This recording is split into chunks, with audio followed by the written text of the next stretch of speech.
देखो ये class 9th NCERT का टॉपिक है। Decimal representation of a rational number is always repeating, या जिसको हम रिकरिंग भी कहते हैं, इफ नॉन टर्मिनेटिंग।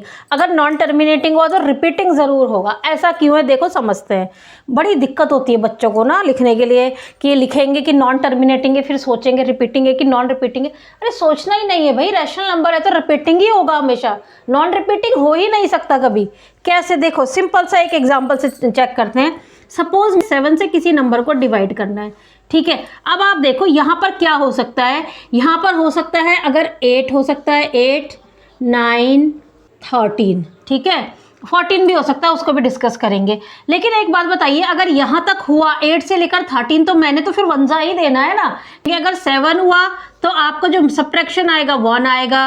अगर अगर 8 हुआ तो 1 आएगा, 9 हुआ तो 2 आएगा, 10 हुआ तो 3 आएगा सब्ट्रैक्ट करके, और 13 हुआ तो 6 आ जाएगा, ठीक है। अच्छा, अगर यहाँ पर 14 हुआ, क्या कभी 7 भी आ सकता है? हाँ, अगर यहाँ 14 हुआ, आपने 7 को माइनस किया तो 7 आएगा। लेकिन अगर 14 होगा तो हम 1 फिर देंगे क्यों? फिर तो हम 2 दे देंगे। तो यानी कि जिसकी भी हम टेबल पढ़ते हैं, जो सब्ट्रैक्शन आता है उससे एक लेस आता है। अगर 7 का टेबल है तो 6 तक ही सब्ट्रैक्शन आ पाएगा। अगर 8 का टेबल है तो 7 तक आ पाएगा। 9 का टेबल है तो 8 तक आ पाएगा। उसके बाद हम अगले नंबर से डिवाइड कर देंगे।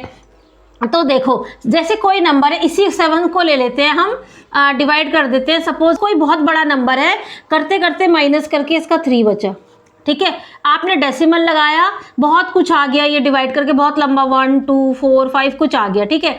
अब आपने डेसिमल लगाया, अब आपके नंबर खत्म हो गए, मान लिया डेसिमल लगा के आपने 0 उतारा, तो आप क्या करेंगे? 7 4 28, ये आया आपका 3, ठीक है। अभी मैंने इसमें निशान क्यों लगाया अभी पता चलेगा।